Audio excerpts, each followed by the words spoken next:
आप सभी को प्रणाम। और आज के इस सेशन में आपका स्वागत है। हमने इससे पहले जो 2 सेशन किए थे उसमें ये देखा था कि हमारा गोल सेटिंग, जो गोल के बारे में हम बात कर रहे थे, जीवन का उद्देश्य क्या है। ये सबसे जो पूरा इसका पर्पस है, पूरे सेशंस, ये एक नहीं कई सारे सेशंस हो गए। और आप यकीन नहीं करेंगे, ऐसी ऐसी कहानियाँ इसमें आपको मिलेगी और उनका अलग अलग मतलब भी हम देखेंगे। और ये कहानियाँ कहाँ से आती हैं वो भी मैं कभी आपको ज़रूर बताऊंगा। थोड़ा उसके लिए आपको एक इंतज़ार करना पड़ेगा। तो हमने जो देखा था कि अगर हमें सक्सेसफुल होना है इस देश की, ये एक तरह से हम कहेंगे कि एक धरोहर है कि अपने यहाँ पे अब हमारी परंपरा रही है कि बड़े से बड़े गोल हमारे यहाँ लोगों ने अचीव किए हैं। हाँ, हम जैसे अगर श्री राम जी से बात करते हैं, या उनके पहले भी काफ़ी हो चुके हैं, पर हम चलो श्री राम जी से शुरुआत करते हैं। तो उन्होंने अपने छोटी सी उम्र में ही, है ना, कितना बड़ा मतलब क्या क्या काम करके नहीं रखे उन्होंने। और वही बाद में आज मैंने जो इसका पूरा टाइटल दिया है कि हम पुरुषोत्तम बने, तो वो थोड़ा उसमें श्री राम जी का भी एक, उनकी जो कहानियाँ हैं उससे रिलेटेड ये विषय आता है कि हम देखते हैं कि उन्होंने जिस तरह से काम किए थे, जिस तरह का राज किया, जिस तरह के उसके पहले भी उन्होंने पराक्रम किए थे, तो हमें वो पुरुषोत्तम बनना है। खास करके युवकों के लिए ये है, लेकिन ये सभी के लिए है। आप अपने जीवन में अगर कहीं पे किसी स्टेज में कुछ अचीव करना चाहते हैं, उस स्टेज से लेके, ये ज़रूरी नहीं है कि आप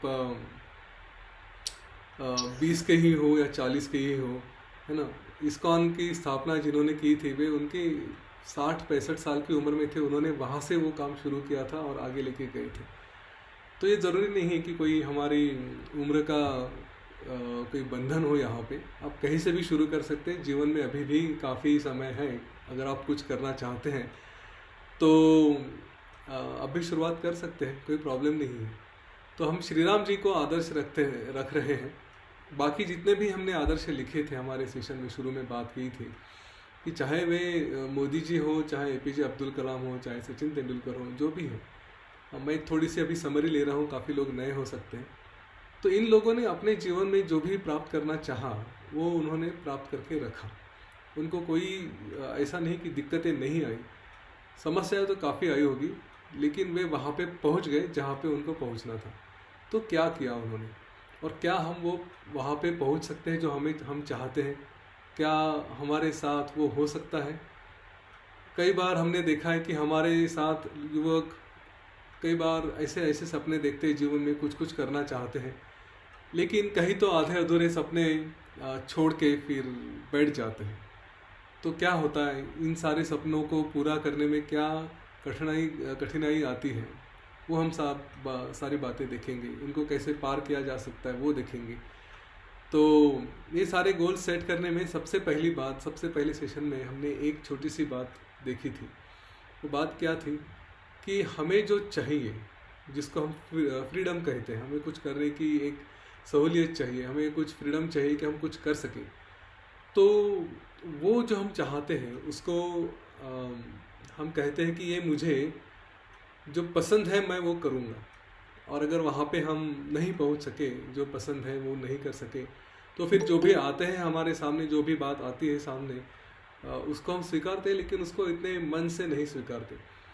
तो हमारी टेंडेंसी वो रहती है कि I will do what I like, जो मुझे पसंद है वही मैं करूँगा, और उसी के पीछे लगे रहते हैं। और जब वहाँ पे नहीं पहुँच सकते तो काफ़ी सारा डिप्रेशन आता है, काफ़ी सारे फिर मुसीबतें आती हैं, और वहाँ से फिर पता नहीं हम पूरी तरह से खो जाते, टूट जाते। ये भी कई बार होते हुए देखा है। तो जीवन में गोल शुरू करने से पहले, अपना कोई उद्देश्य सेट करने से पहले, सबसे पहली बात हमें जो ध्यान में रखनी है, ये हमने उस पहले सेशन में कहा था कि हम जो चाहेंगे वो मुझे पसंद है कि नहीं पसंद है, ये क्राइटेरिया नहीं होना चाहिए। सबसे पहला अच्छे गोल का, सक्सेस का सबसे पहला क्राइटेरिया यही है कि क्या मुझे पसंद है, उसके हिसाब से मैं करूँगा, ये नहीं होना चाहिए। ठीक है। और आप जब देखेंगे बड़े बड़े बिजनेसमैन जो सक्सेसफुल हुए हैं, जो भी आप पकड़ेंगे, उन्होंने जब बिज़नेस शुरू किया, मैं जॉब्स की बात नहीं कर रहा हूँ, जॉब्स की बात बहुत दूर की आती है, पर हम आजकल बिज़नेस की बात करेंगे। तो उन्होंने जब बिज़नेस शुरू किया था ना, तो उन्होंने ये नहीं देखा था कि मुझे क्या पसंद है। उन्होंने देखा था कि ज़रूरत क्या है लोगों की, समाज में किन किन बातों की ज़रूरत होती है, वो ज़रूरत पकड़ के फिर उन्होंने शुरू किया अपना बिज़नेस। आप देखेंगे जितने भी सारे सक्सेसफुल बिजनेस हैं या जो जिनकी बिजनेस फैमिलीज होती है, खास करके हम देखते हैं बड़े बड़े शॉप्स हैं शहरों में या फिर बड़े बड़े और बिजनेस हैं, तो उनको पूछिए कि क्या वो सचमुच उनको पसंद करते थे। ज़रूरी नहीं है। उन्होंने देखा कि कहाँ पे सक्सेस मिल सकता है, कहाँ पे ज़रूरत है, वहाँ पे जाके काम करेंगे। तो पहली बात जो हमें जीतनी है वो है हमारे मन का ये इम्प्रेशन कि मैं वो करूँगा जो मुझे पसंद है। अगर आप ऐसा सोचेंगे तो फिर तो हो गया, आपका बिजनेस फिर चल बसा। सोचना क्या है कि जो भी आएगा उसको मैं पसंद करूँगा। आज हमने एक टेंडेंसी, एक बात रखी है, कल जाके शायद वही बात बदल सकती है। मेरी लाइकिंग मुझे पता नहीं, ठीक है, आज एक लाइकिंग पकड़ के चलूँगा और मन का भरोसा नहीं है। हमने जैसे पहले सेशन में देखा था, अगर मन का भरोसा नहीं है तो कल हमारी पसंद भी बदल जाएगी, तो हम थोड़ी ना बिजनेस इधर से उधर कंटिन्यूसली स्विच करते रहेंगे। तो इस तरह से हमारा जॉब या बिजनेस जो भी है वो नहीं होगा, ठीक है। तो गोल शुरू जो भी हम अचीव करना चाहते हैं, यहाँ पे हम इस बात का ध्यान दें कि हमें वो करना है जिसकी ज़रूरत है और हमें उसको लाइक करना है, उसमें पूरी जी जान डाल के हमें उस पर काम करना है। अगर हम कहेंगे ये मेरे पसंद का काम नहीं है और फिर छोड़ेंगे तो सक्सेस तो भूल जाएगी, वो कभी आएगा नहीं, ठीक है। तो सक्सेस का पहला rule, like what you do. जो आपके सामने आएगा उसको लाइक करिए, उसको पसंद करिए, उसमें अपनी जी जान डाल देंगे। फिर दूसरी बात हमने देखी थी, वो एक राजा था अरिष्टनेमी नाम का, उसकी कहानी देख रहे थे हम लोग, और उस कहानी में हमने क्या देखा था कि वो अपना तपस्या करने के लिए बैठा है। तो हमने ये भी देखा था कि राजा है लेकिन फिर भी तपस्या कर रहा है। इसका मतलब ये है कि हम अपने जीवन में कहीं किसी ऊंचाई पे पहुंच गए तो इसका मतलब ये नहीं कि वहाँ पे सेटल हो जाए, वहाँ पे रुक जाए। कई बार ये होता है ना, मैं यहाँ पे पहुँच गया, अब खुश, अब इसके आगे मुझे कुछ करना नहीं है। कई सारे लोग होते हैं जो जैसे किसी कंपनी में जॉब में लग गए, थोड़े बहुत एक दो प्रमोशन हो गए, फिर कहते बस हो गया, इसके आगे मुझे नहीं करना है, अब जो भी छोटा मोटा करना है वो करूँगा। क्यों करना है, किस लिए करते हैं, वो बात अलग है। लेकिन अगर ये कॉन्शियस डिसीजन है तो बात एक समझ सकता हूँ, लेकिन कौन आगे मेहनत करेगा, कौन ये करेगा, कौन एफर्ट्स करेगा, अगर इस तरह की सोच रही तो वो गलत है। सोच क्या होनी चाहिए, मुझे टॉप पे जाना ही जाना है, जहाँ तक जा सकता हूँ वहाँ तक मैं जाऊँगा। तो राजा अरिष्टनेमी, इतना सारा उसका राज्य था, सब कुछ था उसके पास, फिर भी वो सब छोड़ के वहाँ पे बैठा था और वो तपस्या कर रहा था सबसे ऊंचे गोल के लिए। उसको जीवन में सबसे बड़ा जो गोल चाहिए था उसके लिए वो तपस्या कर रहा था। और हमने ये भी देखा, इसका मतलब कि जो हमें प्राप्त करना है उसके लिए तपस्या भी ज़रूरी है ना। बिना तपस्या के कुछ मिलता नहीं। तपस्या क्या होती है हम अपने तरफ में देखेंगे, इसके बारे में डिटेल में बात करनी ही है आगे जाके।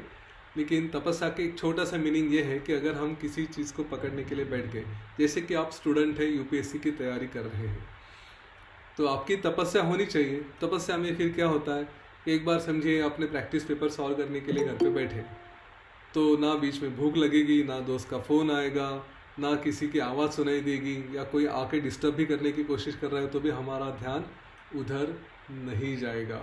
ये होती है तपस्या। तपस्या मतलब हम उसके ऊपर पूरा ध्यान देके बैठे हैं। कहीं भी इधर उधर ध्यान दिया, ये देखा वो दिखा, मूवीज़ देखे, टाइम पास किया, वो तपस्या नहीं होती। फिर तो फल भी मिलने वाले नहीं है, चाहे आप कितनी भी कोशिश कर लो, है ना। जिन जिन लोगों ने सक्सेस प्राप्त किया है, आप इन सारे लोगों का एक बार चरित्र पढ़ेंगे तो आपको पता चलेगा कि उन्होंने अपने जीवन में वो तपस्या की थी। सचिन तेंदुलकर ने तपस्या की थी, इसलिए वो एक अच्छा बैट्समैन बन पाए। नरेंद्र मोदी जी ने अपने जीवन में भी तपस्या की थी कि कुछ प्राप्त करने के लिए इतना सारा अभ्यास किया था, आज भी करते हैं, बहुत मेहनत करते हैं।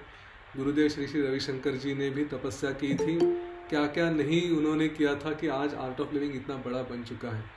अभी तो लॉकडाउन की वजह से वो थोड़ा विश्राम कर रहे हैं, वरना तो मेरे हिसाब से तो वो आधा टाइम हवा में ही रहते, इधर से उधर उधर से इधर, और फिर बाकी सारा समय लोगों के बीच में, पता नहीं अपने लिए कब समय निकालते हैं, है ना। ये तपस्याएं होती हैं इसलिए लोग अपने जीवन में उतना बड़ा सक्सेस, उतना बड़ा यश प्राप्त कर सकते हैं। ठीक है, अभी आज हम थोड़ा आगे बढ़ते हैं। तो आगे बढ़ते समय मैं जब जहाँ पे तपस्या पे था, उस कहानी में ये भी बताया था कि उस राजा को इंद्रदेव से एक ऑफर आया कि आपको स्वर्ग मिल रहा है, आपकी तपस्या सक्सेसफुल हो चुकी है, तो आप स्वर्ग में आ जाइए। और उस राजा ने उस वक्त पूछा कि ये स्वर्ग क्या होता है, स्वर्ग में क्या क्या मिलता है, क्या नहीं मिलता, उसके क्या फल होते हैं। तो उनका जो इंद्रदेव का जो दूत था, उसने कहा कि देखिए, अगर आप स्वर्ग में आते हैं तो कुछ समय के लिए आपको वहाँ पे रहने को मिलेगा। आप एक श्रेष्ठ तरह के लोग हैं। स्वर्ग में भी अलग अलग श्रेणियाँ होती है, कैटेगरीज होती है। तो आप श्रेष्ठ कैटेगरी में जाओगे, फिर आप आजू बाजू के लोगों के साथ रहोगे, आपको ये सुख मिलेगा, वो सुख मिलेगा, कोई किसी तरह का दुख नहीं होगा और आराम से रहेंगे वहाँ पे। तो उस राजा ने ये भी पूछा, फिर अगर ऐसी बात है तो वहाँ पे आपने तो बस मार्केटिंग तो कर दिया, सब कुछ अच्छा अच्छा है करके, थोड़ा बहुत कुछ गलत भी तो होगा ना, वो भी बता दीजिए क्या होता है स्वर्ग में। तो उस दूत ने कहा कि हाँ, बात नेचुरल है। स्वर्ग में एक है कि आप, जैसे मैंने कहा, अलग अलग श्रेणियाँ होती हैं। तो ऊपर की श्रेणी में रहोगे तो नीचे की श्रेणी के लोगों की तरफ आपको देख के थोड़ा सा अभिमान जगेगा कि देखो मैं कितना बड़ा, ये लोग क्या छोटी सी चीज़ है, इस तरह से। हाँ, और बाकी लोग जो निचली श्रेणियों में रहते हैं, निचली कैटेगरीज में रहते हैं, वो भी ऐसे ऊपर वालों की तरफ देख के उनको थोड़ी जलन होती है, फिर गुस्सा भी होता है, इसकी तो वो औकात ही नहीं थी, वहाँ पे कैसे पहुँच गया। हाँ, या अपने आजू बाजू में भी किसी को देखते हैं, यूँ समझिए कि किसी सास ने अपने बहू को अपने साथ में देख लिया तो वो यही सोचे कि अरे ये यहाँ पे कैसी, अब यहाँ पे भी पीछा नहीं छोड़ेगी क्या, वगैरह इस तरह की बातें होती। तो मन की जो शांति होती है वो वहाँ पे भी रहेगी, इसकी कोई गारंटी नहीं होती। तो कहा अच्छा और क्या, मतलब बस ये तो इतना तो है ही, थोड़ा बहुत ये रहेगा। तो कहता है ठीक है, फिर वहाँ पे परमानेंट होता है ये प्लेस, एक बार स्वर्ग में आ गया तो परमानेंट रह ली। तो दूत कहता है कि नहीं नहीं, ऐसा नहीं है, ये तो एक बैंक अकाउंट जैसा है, जितना आप खर्चा करेंगे आपका अकाउंट धीरे धीरे ख़त्म होते जाएगा और फिर आपको पूरा अकाउंट ख़त्म होने के बाद वापस धरती पे भेज दिया जाएगा। तो राजा को ये बात पसंद नहीं आती। वो कहता है, बड़ी विनम्रता से कहता है कि जाइए, ये मेरे गोल के आसपास भी नहीं है, मेरा गोल काफ़ी ऊंचा है, आप चले जाइए और भगवान इंद्रदेव से कहिए कि मैं मैं अपनी तपस्या और आगे लेके जाना चाहता हूँ, मुझे स्वर्ग नहीं चाहिए। अभी इसके बारे में भी मैंने थोड़ा पिछले बार कहा था, कुछ बातें कही थी कि हमने जो गोल रखा है उस गोल के बारे में भी हमें पक्का होना चाहिए। कई बार ये होता है कि मैंने जो गोल रखा है, क्या उस गोल को प्राप्त करने के बीच में कुछ जैसे ऑफर्स आते हैं ना, तो अपना गोल छोड़ के उस ऑफ़र के पीछे भाग जाता हूँ क्या। और इसके बारे में मैंने कहानी नहीं पर एक जो एग्जाम्पल्स है वो इस तरह के दिए थे, उदाहरण दिए थे कि लोग अच्छी अच्छी कंपनियां शुरू करते हैं और स्टार्टअप या रहती या थोड़े एक लेवल तक लेके जाते हैं और फिर बाहर की कोई कंपनी आके उनको एक्वायर कर लेती है। मेरे ख्याल से फ्लिपकार्ट और अमेज़ॉन का ऐसा ही कुछ हुआ है। इवन बिग बाज़ार को पहले रिलायंस ने लिया हो, लेकिन बिग बाज़ार के ऊपर अमेज़ॉन का भी स्टेक है, वो भी कुछ तो झगड़ा कर रहे हैं उसके लिए। तो ये बात देखनी चाहिए कि अगर कोई बाहर वाली बड़ी कंपनी आके हमारी कंपनी को ख़रीदना चाहती है तो नेचुरली हमारे पास कुछ तो पोटेंशियल है, क्यों नहीं हम आगे जाए, क्यों नहीं अपने ही देश को, अपने ही कंपनियों को आगे बढ़ाएं। सामने वालों को कहे थोड़ी देर रुक जाओ, ये पिछले बार मैंने कहा था कि थोड़े समय के लिए रुक जाओ, कल आके हम ही आपको एक्वायर कर लेंगे। दुनिया का सबसे आश्चर्यजनक एक्विजिशन अगर आपको याद है तो वो था टेटले टी का। टेटले करके दुनिया की सबसे बड़ी चाय की कंपनी थी, और अगर आपको पूछूं, मुझे पता नहीं मालूम है कि नहीं, लेकिन उसको टाटा टी ने एक्वायर किया था। टाटा टी भारत में थी, बहुत बड़ी कंपनी नहीं थी, लेकिन फिर भी उसने अपने से बड़ी कंपनी को एक्वायर कर लिया। आज दुनिया भर में टाटा का नाम है, टाटा टी चलता है ना। ये हो सकता है कि हम अपने आप को वहाँ तक पहुँचाएं, इस बात का एक अभिमान रखें कि हम उस देश से आते हैं, उस संस्कृति से आते हैं कि जहाँ पे भगवान श्री राम हो चुके, भगवान श्री कृष्ण हो चुके, जिनको सिर्फ भारतीय नहीं पूरी दुनिया मानती है। तो उन्होंने अपने जीवन में क्या किया था, किस तरह के गोल रखे थे, कैसे उनको वहाँ तक गए थे, तो उसके कैरेक्टरिस्टिक्स क्या थे, वो मैं थोड़ा आपको इन सारे सेशंस में बताने की कोशिश कर रहा हूँ कि हमारे अंदर भी वो श्री राम है। हम उस श्री राम को जगाएं। छोटी छोटी बातों में इधर उधर भाग के कुछ तो छोटा सा प्राप्त किया और खुश बैठ गए और कहे कि हाँ मेरा जीवन निकल गया, अभी भगवान ने जैसा रखे वैसे ही रहेंगे और फिर जीवन खत्म कर लेंगे। ये जीवन नहीं जीना है। आदर्श इन्हीं महापुरुषों का रखना है, पर खाली आदर्श रखना इतना सफिशिएंट नहीं, उनके जैसा परफॉर्मर भी बनना है, उनके जैसा पुरुषोत्तम भी बनना है।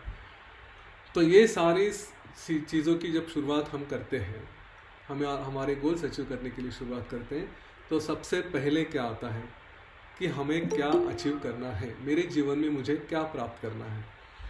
अब ये प्राप्त करने के लिए एक बहुत ज़रूरी बात होती है, वो होती है सोच। थोड़ा समय अपने आप के लिए देकर उसके ऊपर हमें ध्यान करना चाहिए। कभी हमने वो ध्यान किया है, कभी हम मेडिटेट करते हैं। देखिए अपनी लाइफस्टाइल क्या होती है। आज अगर आप दुनिया के कोई भी सीईओ को पकड़िए, किसी भी कंपनी के, किसी भी कल्चर के कोई भी सीईओ जो बड़े बड़े पोजीशंस पे, बड़े बड़े कंपनियों में हैं, उनके लाइफस्टाइल को ऑब्जर्व करिए। दो बातें तो कॉमन आती ही आती है ना। पहली बात होती है, वे लोग सुबह जल्दी उठते 4 बजे के आसपास, 4, साढ़े 4, 5 के आसपास वो लोग उठ जाते हैं। चाहे कितना भी काम करना पड़े, कैसा भी शेड्यूल रहे, लेकिन सुबह जल्दी उठ जाते हैं। ये पहली बात है। और दूसरी सबसे बड़ी बात होती है, ये सारे के सारे लोग रेगुलरली मेडिटेशन करते हैं। सब के सब मेडिटेट करते हैं। इनमें से एक भी ऐसा नहीं है कि जो मेडिटेट नहीं करता। आप किसी भी इसकी किताब निकालिए, जैसे ली आइकुका का नाम शायद आपने सुना है कि नहीं पता नहीं, पर ली आइकुका ये थे कि जिन्होंने एक वक्त Chrysler motor, Daimler Chrysler corporation जिसको कहते हैं, जिसकी आज काफ़ी गाड़ियाँ हम देखते हैं, शेवरोलेट जैसी गाड़ियाँ उस कंपनी की हुआ करती थी, उसको पूरा उल्टा, मतलब जो पूरी डूब गई थी उसको उठा के पूरा ऊपर तक लेके आए थे। तो उन्होंने भी कहा है अपने बुक में, ऑटोबायोग्राफी में, कि मेडिटेशन ये सबसे इम्पोर्टेंट पार्ट होता है। ये सारे लोग मेडिटेट करते हैं और ये मेडिटेशन करने के 2 फ़ायदे होते हैं। एक, रेगुलर अगर मेडिटेशन करते रहें तो हमारी सोच एकदम क्लियर होते जाती है। ये आदत ही लग जाती है कि मैं किसी चीज़ पे, अगर मैं अपना कोई गोल रखना चाहता हूँ तो मुझे एक कंसेप्ट बन जाता है, एक स्ट्रक्चर आ जाता है कि किस तरह से मैं अपने गोल्स को डिसाइड करूँ। वरना हम गोल सेटिंग करने शुरू करते हैं कि चलिए आज आप यूँ समझिए ग्रेजुएट हो गए और आपको आगे की लाइन पकड़नी है, आपको तय करना है कि क्या करना है क्या नहीं करना है। आपके पास ऑप्शंस है। आप चाहते हैं कि मैं कोई कॉम्पिटिटिव एग्ज़ाम दे के, यूँ कहिए यूपीएससी दे के चलो सिविल सर्विसेज एग्ज़ाम्स दे दूंगा, या फिर कोई कहता है कि मैं कॉम्पिटिटिव एग्ज़ाम्स जो अलग अलग कंपनियों के होते वो दे दूंगा। कोई कहता है कि मुझे डिफेंस में जाना है, डिफेंस में भी आर्मी, नेवी, एयरफोर्स, ये कुछ भी हो सकता है, इनमें जाना है, ऐसे हो सकता है ना। अभी ये सारा गोल, ये सारी बातें अगर हम प्लान करने लगे तो नेचुरली मन में कन्फ्यूजन हो सकता है कि मैं क्या करना चाहता हूँ, क्या नहीं करना चाहता हूँ, एग्जैक्टली क्या पकड़ना चाहिए। और ऐसी सिचुएशन में अगर हमें मेडिटेशन की आदत रही तो वो आदत हमारे बहुत काम की आती है, क्योंकि मेडिटेशन से हमें एकदम पिक्चर क्लियर दिखाई देता है कि हमें क्या करना है। जितने जल्दी ये आदत डाल सकते हैं अपने स्टूडेंट लाइफ में या उससे पहले भी, 16 साल के बाद टिपिकली आप मेडिटेशन कर सकते हैं। मैं आर्ट ऑफ लिविंग का टीचर हूँ, मैं बता सकता हूँ कि आर्ट ऑफ लिविंग में जैसे सहज समाधि मेडिटेशन ये सिखाया जाता है। 16 साल की उम्र के बाद आपको एक मंत्र दिया जाता है, आप वो मेडिटेशन कर सकते हैं। बाकी जगह भी अलग अलग स्कूल से अलग अलग कल्चर हैं, तो वहाँ पे भी आपको शायद ये दिया जाता होगा, मुझे एग्जैक्टली पता नहीं कहाँ कहाँ क्या क्या है करके। पर इस बात का अनुभव है कि एक बार आपने वो मेडिटेशन शुरू कर दिया तो नेचुरली आपकी क्लैरिटी आ जाती है। मेडिटेशन का इम्पोर्टेंस मैं थोड़ा इस समय बताना चाहूँगा। देखिए ये ना ध्यान करने की जो प्रक्रिया है ये हज़ारों सालों से हमारे कल्चर में है ही है। पिछले कुछ सालों में हम शायद इसको भूल चुके हैं कि मेडिटेशन मतलब क्या। ये तो एक नॉन क्या बोलते हैं उसको, यो चीज़ नहीं है, ऐसा कुछ तो यो वगैरह करके बोलते कि यो चीज़ नहीं है, मेडिटेशन नहीं है ऐसा बोलते हैं। लेकिन अगर आप ध्यान देंगे तो अभी कल्चर बदल चुका है। जो अच्छे अच्छे लोग हैं वो मेडिटेशन करते हैं, तो आप अच्छा होने के लिए मेडिटेशन कर सकते हैं। उल्टी डेफिनेशन भी होती है कि जो मेडिटेशन कर रहे हैं वो डेफिनेटली ग्रेट हो सकते हैं। इस बात की प्रैक्टिस डालिए। इसके पता नहीं क्या क्या एडवांटेजेस होते हैं, क्योंकि एक तो है हमारे मानसिक स्तर पे कि हमारा मन पे क्या फ़र्क पड़ेगा। ये मन तो इतना गहन है, इसको समझना तो इतना मुश्किल है कि ये क्या कर रहा है हमको ही पता नहीं चलता। हाँ, ध्यान की प्रक्रिया जो ऋषि मुनियों ने दी है वो भी अपने ज़माने के साइंटिस्ट रहे हैं, तो उन्होंने जो बताया है उसका कुछ तो असर पड़ता ही होगा ना। हम कहाँ पे उसको समझ सकते हैं, हमारी उतनी बुद्धि नहीं कि वो जो उन्होंने दिया था वो हम समझ पाए और उसके हिसाब से उसको एनालाइज कर पाए। तो हमारी बुद्धि नहीं है उतनी, जो दिया है वो कुछ तो है।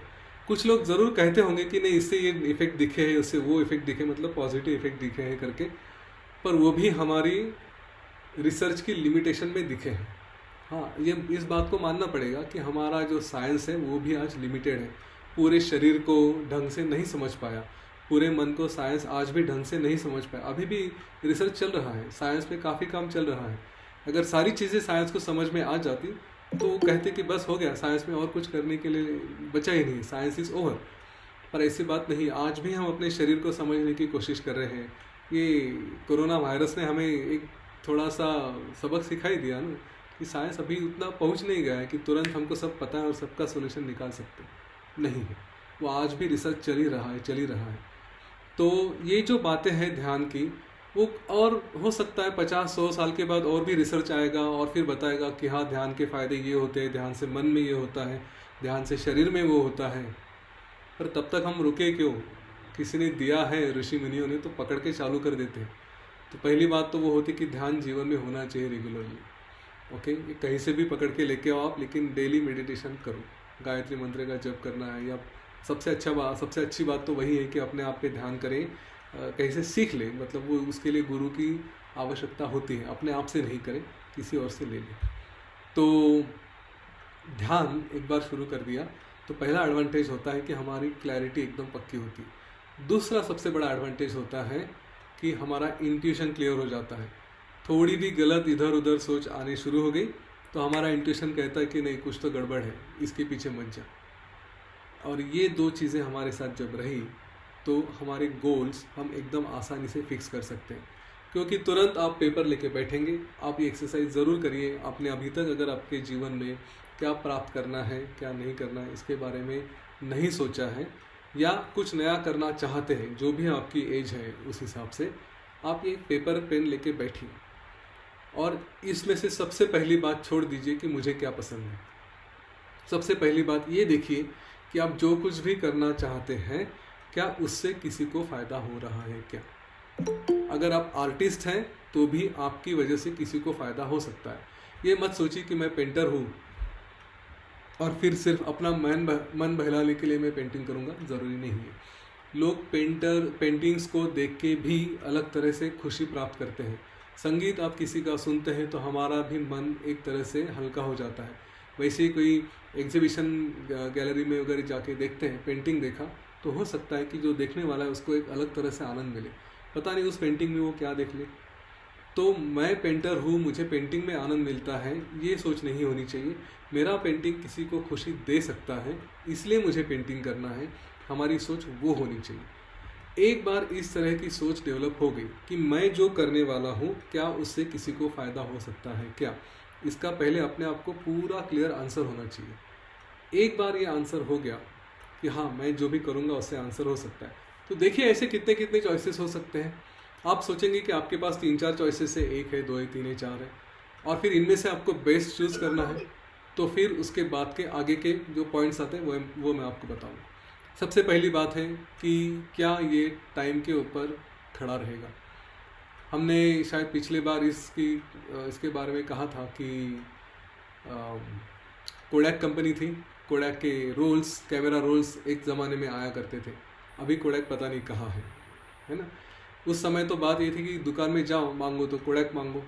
आज भी जैसे जेरोक्स के बारे में कहता है, जेरोक्स एग्जैक्टली उल्टा उसका उदाहरण है कि कहीं पे जाएंगे तो जेरोक्स मांगते, पर जेरोक्स तो किसी कंपनी का नाम है, जो हम लेते हैं वो तो फोटोकॉपी लेते हैं।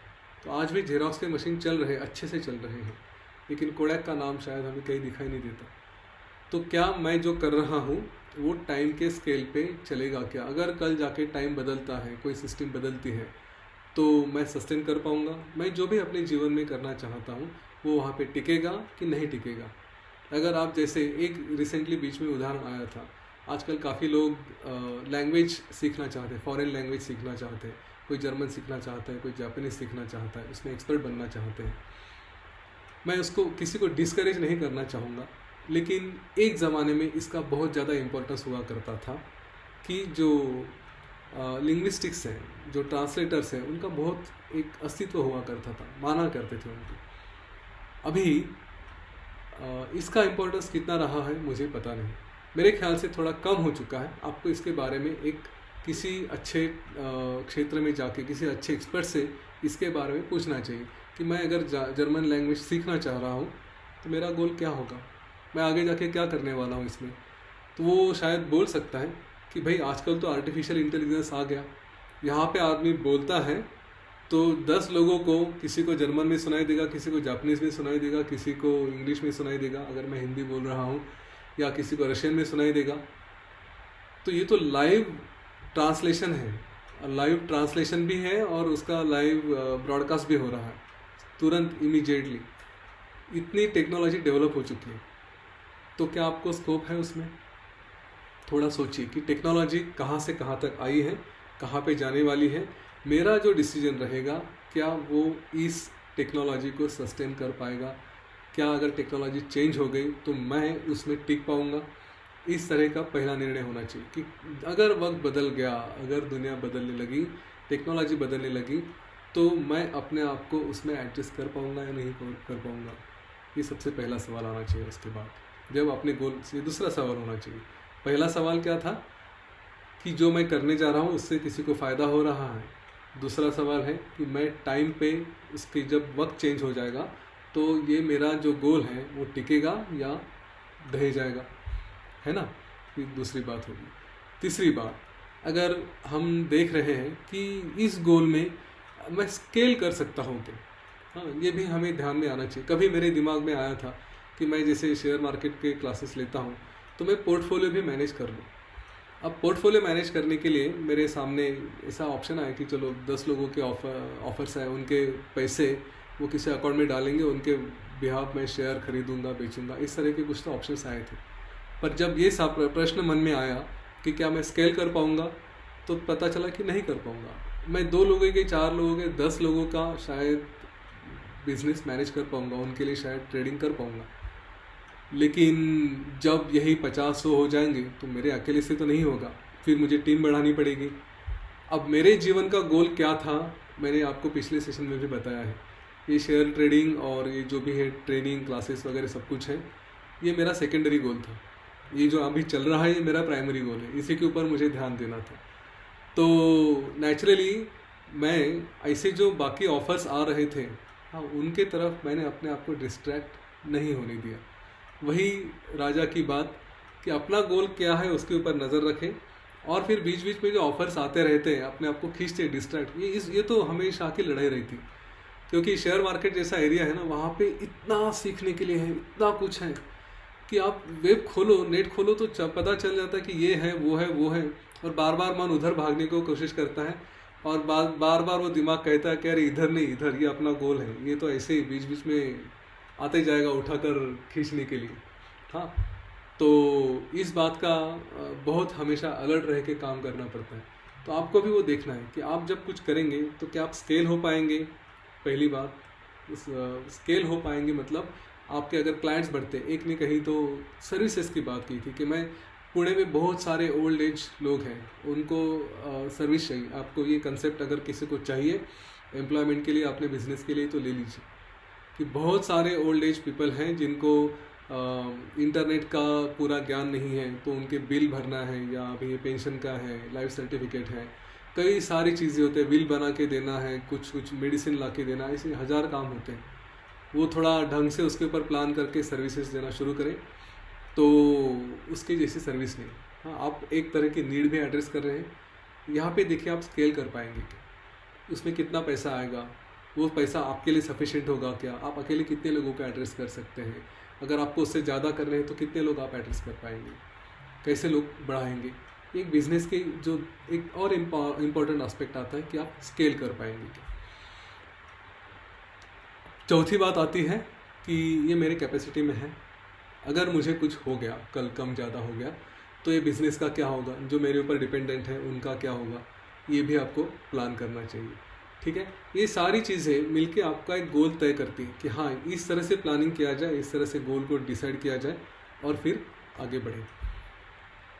अब ये सब करने के पहले एक चीज़ ये भी रहेगी, जब आप लॉन्च करना चाहेंगे तो पहले ये पूछिए कि क्या मैंने उसको पूरा विचार किया है, मैंने उसको पूरी सोच दी है, डिटेल में स्टडी किया है, मार्केट रिसर्च किया है।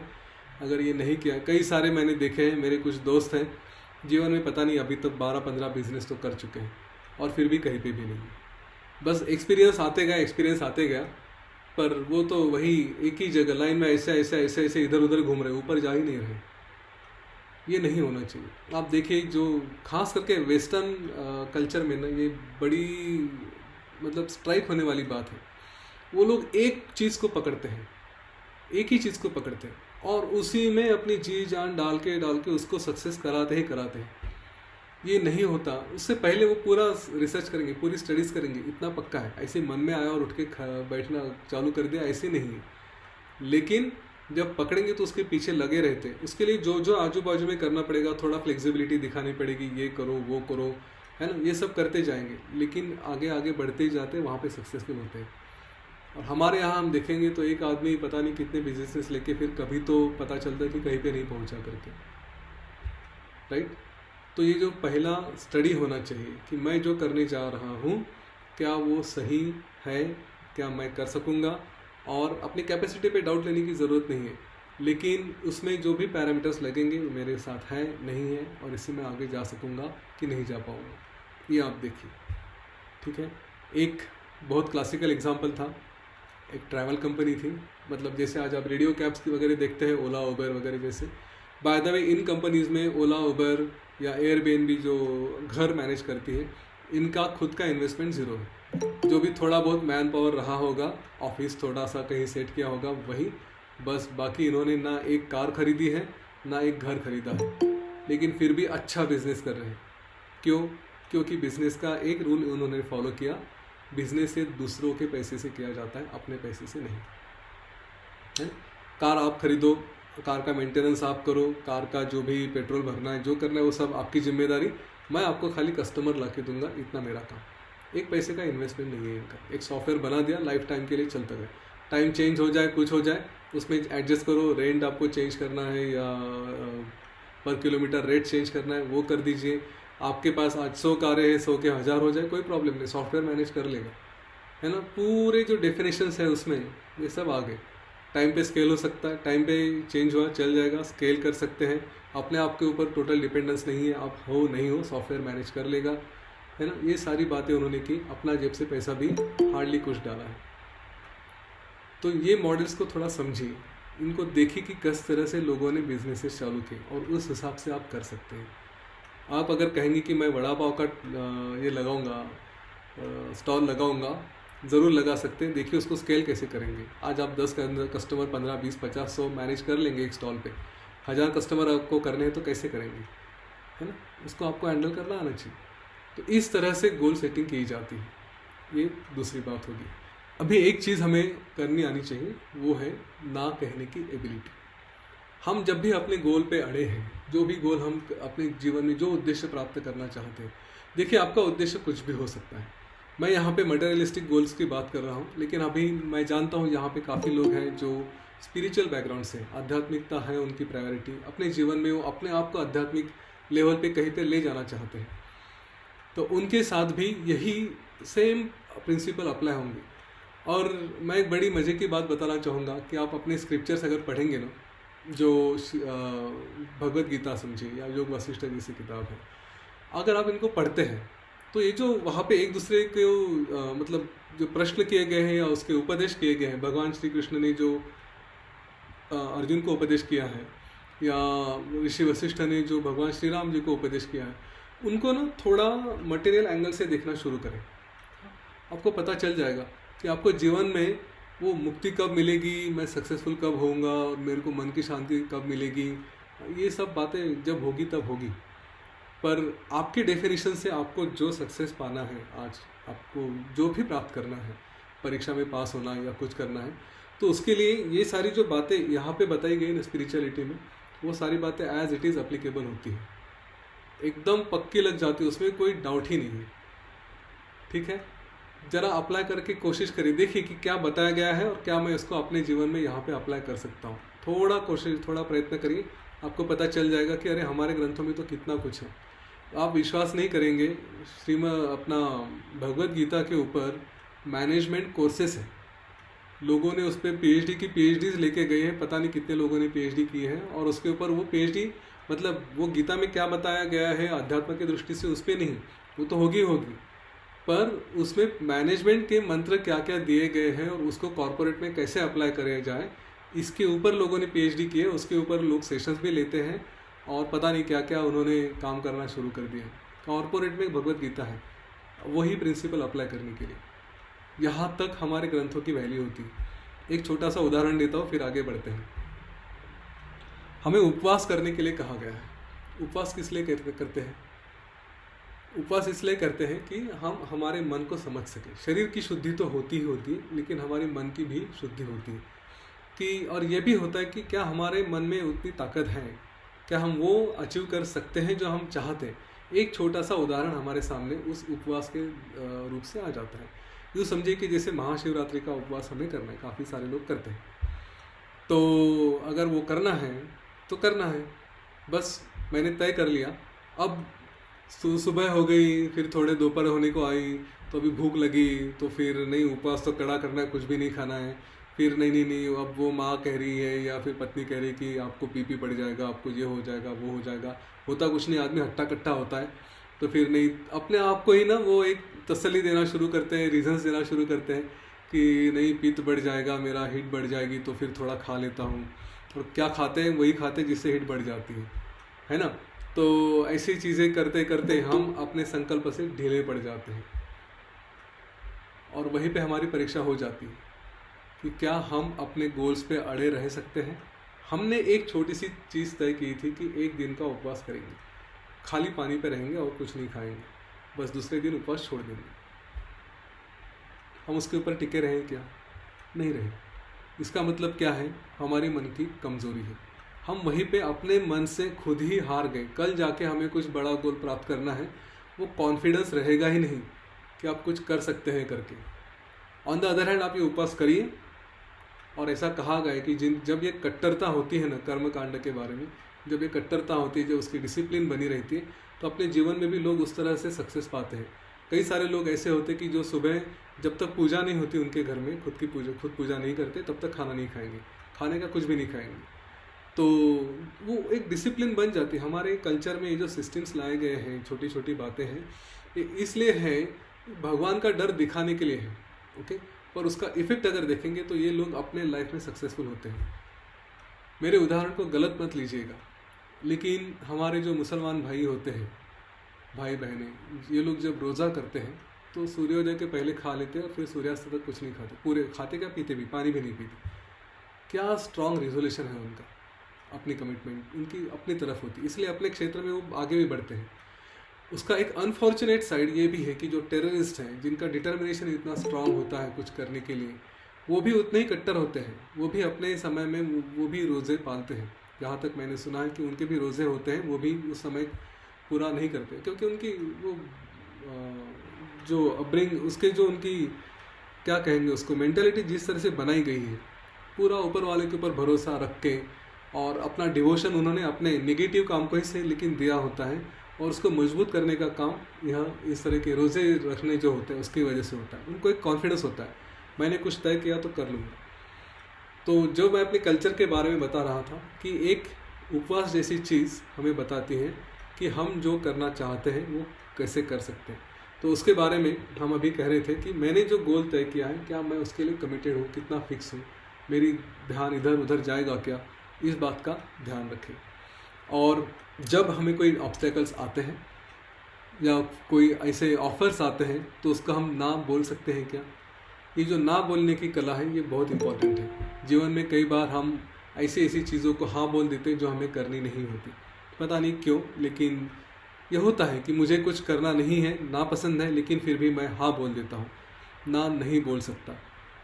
ये गोल आपको अचीव करने में ये कला सबसे काम में आएगी, क्योंकि ये होगा ही होगा। आप कुछ करने बैठेंगे, जिन्होंने आर्ट ऑफ लिविंग का कोर्स किया उनके लिए एक पॉइंट अभी शायद स्ट्राइक होगा कि आपको 100 तरह के लोग आएंगे, कुछ बोलेंगे ये करो, कुछ बोलेंगे वो करो, इधर जाओ उधर जाओ, ये छोड़ दो, अलग अलग अलग अलग ओपिनियन देते रहेंगे। अगर आप इन लोगों के ओपिनियन का फुटबॉल होते रहेंगे तो फिर तो हो गए। आपका गोल रहा एक तरफ, आप गए दूसरी तरफ। तो आपको इन सारी चीज़ों को ना कहना आना चाहिए, राइट। एबिलिटी टू से नो इज़ अ वर्च्यू। ये एक बहुत बड़ा गुण है कि हम ना बोल सकें। अब सबसे बड़ी बात आती है, इस गोल्स में हमने जो भी प्राप्त करना चाहा, उसमें जो भी ऑब्स्टेकल आते हैं, क्या उसको हम सह सकते हैं। और यहाँ पे मैं आपको एक आज के समय की कहानी बताऊंगा। बड़ी इंटरेस्टिंग कहानी है, शायद कुछ लोगों ने आप में से सुनी भी होगी, कुछ ने नहीं सुनी होगी। क्या कहानी है ये जो कोविड का समय था, मार्च अप्रैल मई का समय, इस समय ये हुआ था कि सब तरफ लॉकडाउन और सारे रोज़गार, सारे उद्योग बंद रहे थे। और सब जब बंद था तो पुणे में जितने भी लेबर्स थे, जहाँ से भी आए थे, गोरखपुर से, बिहार से, कहीं से, उनको अपने गांव जाना था। और उस जाने के लिए मैंने शायद ये पिछले बार थोड़ा सा इसका जिक्र किया था कि जाने के लिए उनके पास कोई ऑप्शंस नहीं थे। ट्रेन्स तो जब छूटेगी तब छूटेगी, तो ये लोगों को इकट्ठा बुलाया जाता था। और उस समय वो लोग पुलिस स्टेशन के पास उनकी बसेस का अरेंजमेंट किया जाता था। तो वहाँ पे आएंगे और अपने घर मालिक को चाबी दे देंगे उसके घर की कि भाई हम तो घर छोड़ के जा रहे हैं। और घर मालिक भी तंग आ चुका था क्योंकि इन लोगों ने भाड़ा भी नहीं दिया था, इनके पास पैसे ही नहीं थे 2-3 महीने भाड़ा देने के लिए। तो वो भी कहता था कि चलो ठीक है, घर खाली करके जा रहे, कोई बात नहीं। तो ये लोग अपना सामान लेके आएंगे वहाँ पे पुलिस स्टेशन के पास बस में बैठने के लिए। अब यूँ समझे कि ट्रेन जा रही है, 1300 लोगों की कैपेसिटी है ट्रेन में, और यहाँ से अलग अलग एरिया से कुछ कहीं से 50, कहीं से 100, ऐसे पूरे पुणे से ये सारा कोऑर्डिनेशन होता था कलेक्टर लेवल पे। ऐसे अलग अलग एरिया से अलग अलग नंबर के लोग बैठ के बस में चले जाते थे। अब जाने से पहले वो पूरा जो कोऑर्डिनेशन था वो लोकल लेवल पे पुलिस के पास था कि यहाँ से 50 लोग भेजने। अब जब 50 भेजने हैं, पुलिस स्टेशन के पास 100 लोग आ जाते थे, तो 50 ही बस में बैठ के जा सकते थे। और वहाँ पे और किसी को वक्त पे जाके रेलवे स्टेशन पे चले गए और अंदर ले लिया, ऐसा नहीं होता था, क्योंकि उसका पास वगैरह सब प्रॉपरली दिया जाता था। अभी जो 50 बचे हैं जो नहीं जा पाए, थोड़ा उनके बारे में सोचते हैं कि वो एक तरफ से अपना घर बंद करके चाबी घर मालिक के पास दे के रास्ते पे आ चुके हैं, अपना सामान लेके आ चुके हैं। किसी के पास बूढ़े माँ बाप है, किसी के पास छोटे बच्चे हैं, जो भी सिचुएशन है, और उनको अभी वापस गांव जाने को नहीं मिल रहा है। उनको बताया गया कि आपका नंबर अभी अगले 2 दिन में, 3 दिन में, 4 दिन में, जब भी ट्रेन निकलेगी तब आ सकता है, आएगा इसकी गारंटी नहीं है। वो लिस्ट भी वहाँ से सेंट्रली आती थी कि किसको जाना है, किसको नहीं जाना है। अब सोचिए कि आदमी रास्ते पे खड़ा है, बीवी बच्चे अपना सामान लेके, और घर नहीं है, कहाँ पे जाए उसकी कोई गारंटी नहीं, जेब में पैसा नहीं। इस सिचुएशन में वो इंसान क्या करेगा, क्या कर सकता है? डेफिनेटली एक चीज़ उस इंसान ने नहीं की, वो थी खुदकुशी। इन में से किसी ने भी आत्महत्या की कोई भी खबर कहीं पे नहीं आई। ये लोग थक के, ओवर एग्जॉस्ट होके, धूप लग के, चल के जाने की वजह से शायद किसी की मृत्यु हुई है, उसमें मैं डिनाई नहीं करूँगा। लेकिन मैं परिस्थिति से हार चुका हूँ, मुझे गांव जाना था, अभी जाने को नहीं मिल रहा है, इसलिए मैं आत्महत्या कर रहा हूँ। ऐसी एक भी केस नहीं थी। मैंने खुद पुलिस के साथ काम किया है, मेरे सामने तो ऐसी पुणे में एक भी केस आई नहीं थी। इन लोगों ने कुछ तो जुगाड़ कर लिया, चलो कहीं पे जाके बैठेंगे, पुलिस से हेल्प मांगेंगे, किसी घर मालिक के पास वापस जाएंगे, उसको फिर से रिक्वेस्ट करेंगे कि और 4 दिन के लिए दे दो, दोस्त के पास जाएंगे, जो भी करना था किया, लेकिन अपनी जान गंवाई नहीं। हाँ, इस बात का ध्यान रहे। हमारे साथ हमने जब गोल रखते हैं और गोल अचीव करना चाहते हैं तो हमने देखे हैं, पिछले बार ये बात मैंने कही थी कि लोग इधर उधर भाग जाते हैं जब गोल नहीं मिल रहा। कितने फिल्म स्टार्स ने आत्महत्या की, कितने बिजनेसमैन ने आत्महत्या की कि लोन हो रहा है, बिजनेस नहीं चल रहा है। अगर आप उस लेबर की जगह जाके देखते तो आपको पता चलता कि ज़िंदगी तो चल जाती है। हाँ, कुछ भी हो जाए ज़िंदगी चल जाती है। और अगर आपके जीवन में कभी ऐसी समस्या आती है कि मैंने कुछ प्राप्त करना चाहा, मुझे वो उदाहरण बताने को जी कर रहा है कि जो 3 इडियट्स में वो बंदा था, उसने क्या शर्मन जोशी शायद, उसने उसका शॉट था ना, उसने आत्महत्या कर दी, करने की कोशिश की, टांगे टूटी तो फिर बाद में वो खड़ा हो गया और फिर जो था वो था। और वो कोई और एक बंदा था जिसका प्रोजेक्ट सक्सेसफुल नहीं हुआ तो इसलिए उसने आत्महत्या कर दी। हाँ, ये सारी चीज़ें थोड़ा ध्यान में लेके आइए। ये आदर्श नहीं है हमारे आदर्श हैं ये लोग कि जहाँ पे सामने कुछ नहीं दिखाई दे रहा लेकिन फिर भी खड़े हो रहे हैं, क्योंकि जीवन से अपेक्षा ही बहुत कम है। इनको अपने जीवन में कुछ ऐसा यही नहीं कि मैं बहुत करूँगा और कुछ करूँगा, मिला तो मिला, नहीं मिला तो कोई प्रॉब्लम ही नहीं। हमारी अपेक्षाएं बहुत ज़्यादा हो जाती हैं। कि सिद्धार्थ कैफ़े कॉफ़ी डे के ओनर थे, इतना सब कुछ होने के बाद खुदकुशी कर ली। पुणे के और एक रिसेंट बिजनेसमैन थे जो सब कुछ छोड़ के घर से चले गए, बाद में किसी होटल में मिल गए। क्या वजह थी? जीवन छोड़ के जाने के लिए तो है नहीं, है ना। एक प्रश्न हमेशा मन में लेके आई, आज का ये मंत्र पकड़ के लेके जाइए और देखिए इस प्रश्न का उत्तर आपको क्या मिलता है।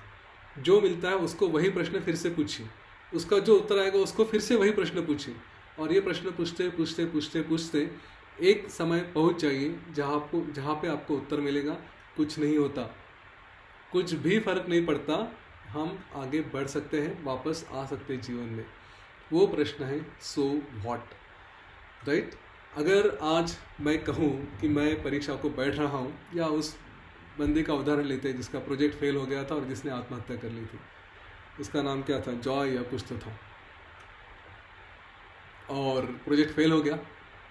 उसने प्रश्न पूछना चाहिए, फेल हो गया सो व्हाट, हाँ चलो मार्क्स नहीं मिलेंगे, ओके सो व्हाट, पास नहीं हो जाऊंगा ये साल, ओके सो व्हाट, फिर रास्ते पे रहना पड़ेगा, 1 साल परीक्षा के लिए वेट करना पड़ेगा, ओके सो व्हाट, जॉब नहीं मिलेगा सो व्हाट, बिजनेस करना पड़ेगा, मेहनत करनी पड़ेगी, दर दर की ठोकरें खानी पड़ेगी, ओके सो व्हाट। जब तक मैं हूँ, हाँ मैं, वो अंदर का मैं, शरीर नहीं, जब तक मैं हूँ ना, तब तक मेरे लिए कुछ भी इम्पॉसिबल नहीं है। हमने संतों को भी आत्महत्या करते हुए देखा है। अगर ये मंत्र उन्होंने सोचा था, मैं तो उनको संत मानूंगा नहीं, क्योंकि अगर सचमुच संत है तो आत्महत्या नहीं करेंगे, कुछ भी हो जाए। पर अगर ये प्रश्न उनके साथ होता कि ये हुआ सो व्हाट, वो हुआ सो व्हाट, वो हुआ सो व्हाट, ओके उसके बाद क्या, बताओ सो व्हाट, आंसर एंड में यही आता है कि कुछ नहीं फर्क पड़ता, मेरे जैसे हज़ारों लोग हैं वहाँ पे और सबके सब जी रहे हैं, मैं अपने आप को क्यों एक्सेप्शन मानूं और ये सब जीवन छोड़ के भाग जाऊं। अपॉर्चुनिटी है, वापस कभी भी आ सकता हूं। आपके गोल में ये सबसे इम्पोर्टेंट क्राइटेरिया रहेगा कि फेल्यूर हैंडल करना आना चाहिए। श्री राम जी को भी मैं फेल्यूर नहीं कहूँगा, लेकिन जीवन में कोई कम चढ़ उतार नहीं आए। हाँ, सामने कल जाके आपको राजा बनना है, सब तैयारी हो चुकी है, उस वक्त उसको छोड़ के जंगल में 14 साल के लिए जाना पड़ा। हाँ, कितना शिफ्ट हुआ होगा सोचिए कि आज राजा बनना है, वो छोड़ के 14 साल के लिए जंगल में जाने के लिए कहा गया। बताइए मन की सिचुएशन कैसी रही होगी। वो तो श्री राम जी थे, हमको अगर ऐसा बताया गया तो यूँ समझिए सुबह वॉक के लिए जाना है और पत्नी ने कह दिया कि भाई आज के दिन वॉक छोड़ दो, मुझे चाय बना दो, ज़रा थोड़ा ठीक नहीं लग रहा है, सर दुख रहा है, आप 1 कप चाय बना दो, तो चिड़चिड़ हो जाती है। मेरा प्लान था, मैं वहाँ पे जाने वाला था, दोस्त मिलने वाले थे। हाँ, सिचुएशन हम हैंडल नहीं कर सकते क्योंकि मैंने कुछ तो प्लान किया था। उनको देखो राजा बनने वाले थे और जंगल में भेज दिया, क्या हुआ, उन्होंने हैंडल कर लिया। जीवन में ऐसी सिचुएशन आएंगी। मैंने एक छोटा सा उदाहरण दिया जो चाय का और पति पत्नी का था, लेकिन इससे बड़े बड़े तूफान आते हैं। बस ये एक मंत्र रहेगा, सो व्हाट। आप अगर बहुत बड़े गोल अचीव करना चाहते हैं, बहुत बड़ी ऊंचाई पे जाना चाहते हैं, तो उतने बड़े ऑब्स्टैकल्स भी आएंगे, इस बात की तैयारी रखें। ये नहीं होगा कि एकदम स्मूथली जाके, हाँ जैसे जिसको बोलते हैं ना सिल्वर स्पून इन माउथ, या पांचों उंगलियां घी में डाल के पैदा हुए और वैसे ही चले जा रहे हैं, ऐसा किसी के जीवन में नहीं होता। सबके जीवन में तो चढ़ाव उतार आते ही रहते हैं। तो आप ऊंचा गोल ज़रूर रखें। अच्छा, ये प्रॉब्लम्स आएंगे इसलिए ऊंचे गोल नहीं रख लें, ये भी डरपोक बात है। हम पुरुषोत्तम है, हमारे अंदर श्री राम जी हैं, हमें वो ताकत है, हम सब कुछ कर सकते हैं। तो ऊंचे ऊंचे गोल रखें। आज अगर देश की परिस्थिति हम जो देख रहे हैं, जो सकारात्मकता देख रहे हैं, तो वो उसमें काफ़ी लोगों का कंट्रीब्यूशन है। एक इंसान का कंट्रीब्यूशन कभी नहीं भूला जा सकता, वो है डॉक्टर केशव बलिराम हेडगेवार, है ना, कि जिन्होंने आज इस देश की परिभाषा बदल के रखी है। इस देश के युवकों को पता नहीं उन्होंने कितना स्फुरन दिया। क्या उनका जीवन आसान रहा होगा? उन्होंने जिस तरह से इस देश को ट्रांसफॉर्म करके रखा है अपने ज़माने में, जहाँ पे उनके पास तो ना कम्युनिकेशन के पूरे चैनल थे, ना व्हाट्सएप था, ना फेसबुक था। आज तो काफ़ी चीज़ें आसानी से स्प्रेड होती है, लेकिन उनके ज़माने में उन्होंने कैसे किया होगा? ग्राउंड जाके, गली गली जाके लोगों को पकड़ के लाओ, शाखा बनाओ, आगे लेके जाओ। कितना बड़ा काम किया है उन्होंने। तो प्रॉब्लम्स नहीं आएंगे ऐसा नहीं है। सपने ऊंचे देखो, ऊंचे सपने को पूरा करने की कोशिश भी करो, लेकिन उसके साथ प्रॉब्लम आएंगे। पर हम तूफान इससे डरने वाले नहीं हैं, क्योंकि हम श्री राम जी के वंशज हैं। हमारे अंदर श्री राम जी का खून है, कहीं ना कहीं उनके संस्कार हैं। ये बात का हमें अगर विश्वास रहा तो चाहे कितने भी प्रॉब्लम आ जाएंगे, हम अपने आप को उससे एडजस्ट कर सकेंगे, उसको लेके आगे बढ़ के जा सकते हैं। इस बात का कॉन्फिडेंस रहेगा तो मुझे यकीन है, मैंने जो सूर्य के सेशन में कहा था कि इस देश में कभी 14 सोने की करेंसीज हुआ करती थी, gold coins of 14 different types, वो वापस आ सकता है। ये देश भी कई सारे पेटेंट फाइल कर सकता है। इस देश के भी एक अमेज़ॉन बन सकती है, इस देश के भी एक एप्पल बन सकती है, इस देश के भी एक सैमसंग बन सकती है। ये हम कर सकते हैं, हमारे ही देश से कर सकते हैं, लेकिन उसके लिए छोटे छोटे गोल नहीं रखने चाहिए। गोल ही बड़े, वहाँ ही से शुरुआत करें और आगे लेके जाए। आगे के सेशंस में हम इन गोल्स को अचीव करने में जो दिक्कतें आती हैं वो कैसे हटाई जाए और हमारे एफर्ट्स किस तरह से डालें, उसके ऊपर थोड़ी बात करेंगे। और फिर थोड़े आगे जाके हम हमारी मन की शक्ति किस तरह से हमें जो अचीव करना है उसको किस तरह से हेल्प करती है, वो मन की शक्तियों के बारे में भी हम बात करेंगे। If I meditate and then invest in share market, is it beneficial? देखिए, ये थोड़ा हट के सवाल है। इंट्यूशन का एक रूल है कि आप वो ऐसे गेंस के लिए नहीं करेंगे, ये अपने आप हो जाता है। पर कोई मेडिटेशन का गोल शेयर मार्केट या ये सब चीज़ों के लिए नहीं होना चाहिए, ओके? क्योंकि शेयर मार्केट में जब हम ट्रेडिंग करते हैं ना, वो तो अपने आप के लिए करते हैं। यहाँ पे किसी और का गोल, किसी और का फ़ायदा हम नहीं सोच रहे। मैंने जैसे आपको कहा कि हम जो भी कर रहे हैं उसका पहला प्रश्न ये होना चाहिए, सबसे पहला प्रश्न, कि ये किसी को बेनिफिट करेगा क्या, ठीक है? तो मेडिटेशन आप ज़रूर करिए। शेयर मार्केट में उसका आपको फ़ायदा होगा, लेकिन शेयर मार्केट का फ़ायदा लेने के लिए मेडिटेशन करना गलत है, ये आप ना करें अपने। क्योंकि ध्यान जैसी चीज़ है ना, शेयर मार्केट क्या एक छोटी सी बात है लाइफ में, है ना? उसमें तो पैसा आया गया, वो गोल नहीं हो सकता हमारा गोल क्या है? ध्यान किस लिए करते हैं कि हम अपने आप को उस लेवल तक लेके जाएं कि जहाँ पे मन की शांति रहे, जहाँ पे हम अपने आप को सारी सिचुएशन में अपने आप को एडजस्ट कर सकें। कोई भी परिस्थिति आ जाए, हम सबको खुद को संभाल सकें। अगर ये गुण आते हैं तो शेयर मार्केट का ट्रेडिंग अपने आप आ जाएगा। वो साइड इफेक्ट है यार। अपना गोल, इतना बड़ा गोल छोड़ के, जो मैंने पहले ही बताया कि गोल पक्का करिए। Meditation for share market is a very small goal, ये नहीं करना चाहिए। बड़ा गोल है, उस गोल से आपको इधर हटना नहीं है, वो ध्यान रखें। जी क्रैक करना इजी नहीं, पर फिर भी पढ़ रहे हैं ना लोग। हाँ, जेई क्रैक करने के लिए ये सेशंस आपको काम में आएंगे। तपस्या अगर आपने समझ ली है, जो भी स्टूडेंट है, आपके बच्चे हैं या जो भी है, मैंने इसलिए ये 16 साल के ऊपर के लोगों के लिए सेशन रखे। इस उम्र में भी लोग जेई या ऐसी कॉम्पिटिटिव एग्ज़ाम के लिए तैयारी करते हैं, तो उस बात का ध्यान रहे कि वो तपस्या बनी रहे। मैं यूजुअली एक एग्जांपल देता हूँ, यहाँ पे अभी मुझे ड्रॉ करने के लिए है नहीं, लेकिन ये आप देख लीजिए, गोल्स में भी बाद में आने वाला है। जैसे ये समझिए, यहाँ से लाइन शुरू होगी मेरी, ओके, और ये है जेई का टॉप, और यहाँ से शुरू करते हैं हम लोग। तो अगर ये जेई मतलब टॉप की एग्ज़ाम होती है, इसके ऊपर और कुछ नहीं हो सकता। हाँ, इस तरह से हम समझते हैं कि हमारे जीवन का जो गोल है ये है, इसके ऊपर और कुछ भी पॉसिबल नहीं है। तो ये लाइन हमने ड्रॉ कर ली, यहाँ से शुरू कर रहे हैं, ये उंगली के नीचे से और उंगली के ऊपर तक जा सकते हो, उसके ऊपर जाने की कोई पॉसिबिलिटी नहीं क्योंकि उसके ऊपर कुछ है ही नहीं। ठीक है, ये हो गया। तो इसके लिए हमारे जो साथ में एफर्ट्स रहेंगे वो भी यहाँ से अगर शुरू कर रहे हैं तो हमारे एफर्ट्स ऐसे होने चाहिए, इतने ही होने चाहिए कि उसके बाद कोई बोले कि भाई इससे ज़्यादा एफर्ट एक इंसान नहीं डाल सकता। समझ रहे हैं ना? ये बात होनी चाहिए कि गोल और एफर्ट्स दोनों साथ साथ होने चाहिए। जितने बड़े गोल उतने बड़े एफर्ट। अगर इस गोल के ऊपर कुछ पॉसिबल नहीं है तो इस एफर्ट के ऊपर भी और ज़्यादा एफर्ट्स पॉसिबल नहीं होने चाहिए।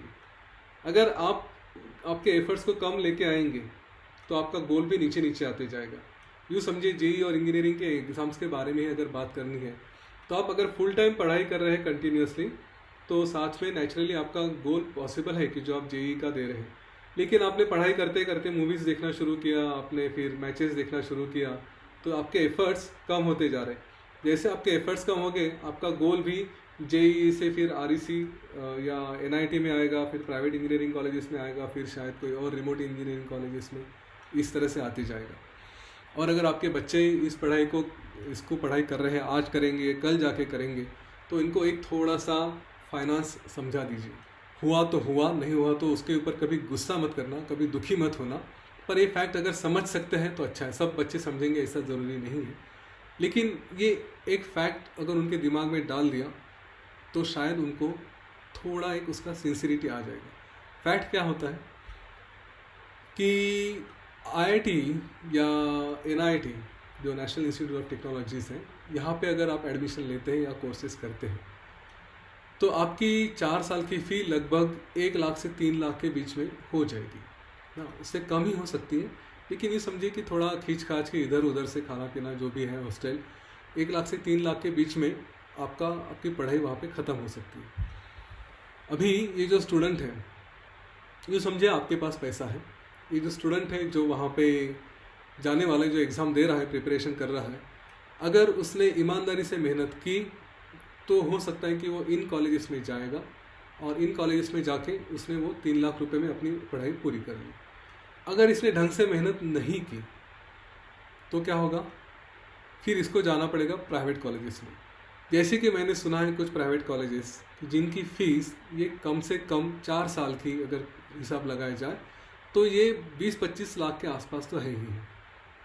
तो वही पैसा पेरेंट्स को अपने जेब से निकाल कर उसको देना पड़ेगा और वो 20-25 लाख खर्चा करके वही उतनी मेहनत करके वही एजुकेशन लेके या थोड़ा उससे कम ग्रेड का एजुकेशन लेके कम ग्रेड का जॉब या बिजनेस या जो भी ग्रूमिंग है उसका वो लेके वहाँ से कॉलेज से बाहर पड़ेगा। डिफरेंस क्या हुआ?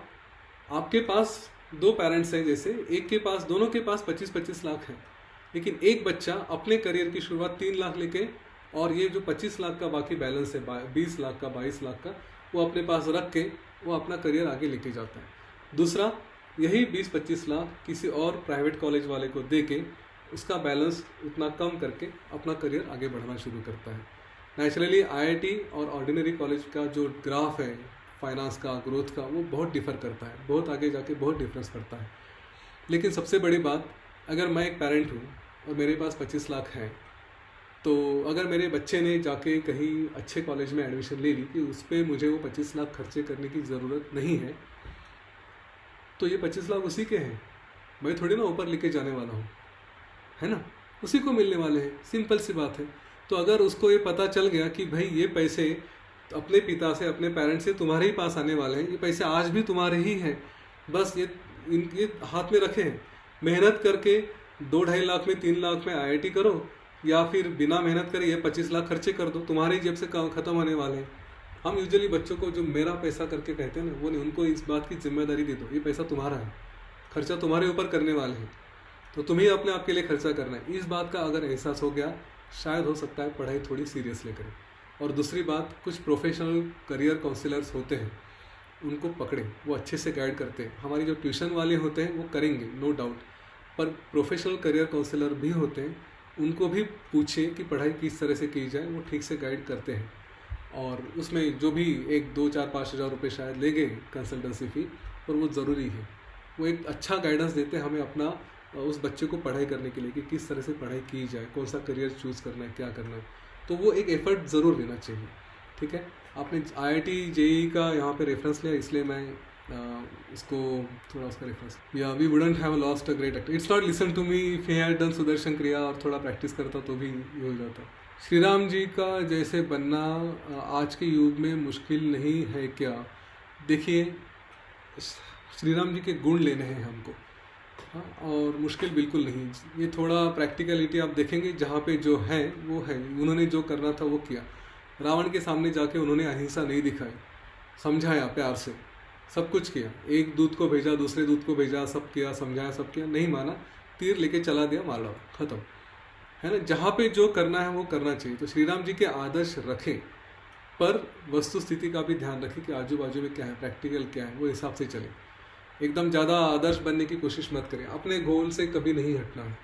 ठीक है, हमारे गोल्स क्या रहेंगे, हम आगे आके जाके उसके बारे में सुनते रहेंगे। Many youth today take decision on parents' opinion, but their interest is in different things. They are not aware and not properly guided. Please show proper directions. How will they set their goals? हाँ, इसके लिए दोनों को एक साथ exercise करनी चाहिए, parents और बच्चों को, कि क्या होना चाहिए। मैं कई बार लोगों को इसीलिए करियर काउंसलर्स के पास भेजता हूँ, क्योंकि पेरेंट्स सोचते एक तरफ से, बच्चे सोचते दूसरी तरफ से। यहाँ पे पेरेंट्स को डर होता है। पेरेंट्स क्यों सोच रहे हैं ऐसा कि मेरा, अगर कोई बेटा बोलता है कि मुझे एक्टर होना है, तो पेरेंट्स क्यों उसको नहीं कहते हैं?